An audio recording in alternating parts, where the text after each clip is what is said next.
ಸ್ತ್ರೀ ರೂಪ ಗಾಯತ್ರಿ. ಸ್ತ್ರೀ ರೂಪ ಅಂದ್ರೆ ಅದವಂತ ಭಗವಂತ ಅದ್ರಾಗ ನಾರಾಯಣ ರೂಪದಿಂದ ಇದ್ದಾನೆ.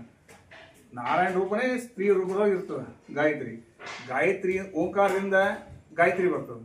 ಗಾಯತ್ರಿಯಿಂದ ಪುರುಷ ಸೂಕ್ತ ಬರ್ತದೆ. ಪುರುಷ ಸೂಕ್ತದಿಂದ 3 ವೇದಗಳು ಬರ್ತಾವೆ. 3 ವೇದಗಳಿಂದ ಅದಕ್ಕೆ ಮೊದಲ ಗಾಯತ್ರಿ ಫಂಡಮೆಂಟಲ್ ಬ್ರಾಹ್ಮಣ ಗಾಯತ್ರಿ 3 ಸಪ್ತನಿಂದ ಓಂ ಬ್ಯಾರೇನೆ 3 ಪಾದ ಓಂ 4 ಹಿಡ್ಕೊಂಡು ಓಂ ಹಿಡ್ಕೊಂಡು 4 ಓಂ ಅಂತ ಇಷ್ಟು ಬ್ಯಾರೇನೆ ಅದು.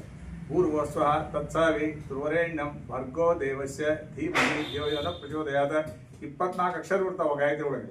24 ಅಕ್ಷರ ಅಂದ್ರೆ 24 ಭಗವದ್ ರೂಪಗಳದಾಗ ಕೇಶವನ ಹಿಡ್ಕೊಂಡು ಎಲ್ಲ 24.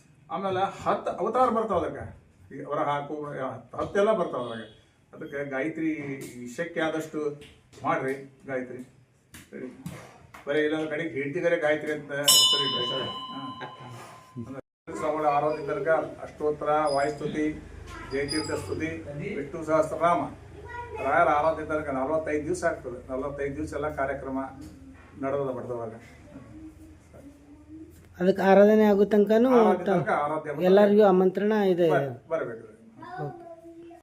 ತನ್ನೋ ಲಕ್ಷ್ಮೀ ಪ್ರಚೋದಯಾತ್ ಪ್ರಾಣಾಧಿಪತಾಯುಧೇ ಮಹಾಬಲಾಯ ದಿವೆ ತನ್ನೋ ಮಧ್ವ ಪ್ರಚೋದಯಾತ್ ಅಕ್ಷೋಭಿತನಯಾಯುಧೇ ಶೇಷತನಯಾಯ ದಿವೆ ತನ್ನೋ ಜಯತೀರ್ಥ ಪ್ರಚೋದಯಾತ್ ಪ್ರಹ್ಲಾದರಾಜಾಯುಧೇ ವ್ಯಾಸರಾಜಾಯ ದಿವೆ ತನ್ನೋ ಗುರು ರಾಘವೇಂದ್ರ ಪ್ರಚೋದಯಾತ್ ಮಂತ್ರಪುಷ್ಪಾನ್ ಸಮರ್ಪಯಾಮಿ. ಓಂ ಸಂಸೃಷ್ಟಂ ಧನಮುಭಯಂ ಸಮಾಕೃತಮಸ್ಮಭ್ಯಂ ದತ್ತಾಂ ವರುಣಶ್ಯ ಮನ್ಯೋಃ ಇಯಂ ದದಾನ ಹೃದಯೇಷು ಶತ್ರಾವಃ ಪರಾಜಿತಾಸೋ ಅಪನಿಲಯತಾಂ ರಾಜಾಧಿರಾಜ ಗೃಹ ಗೋವಿಂದ.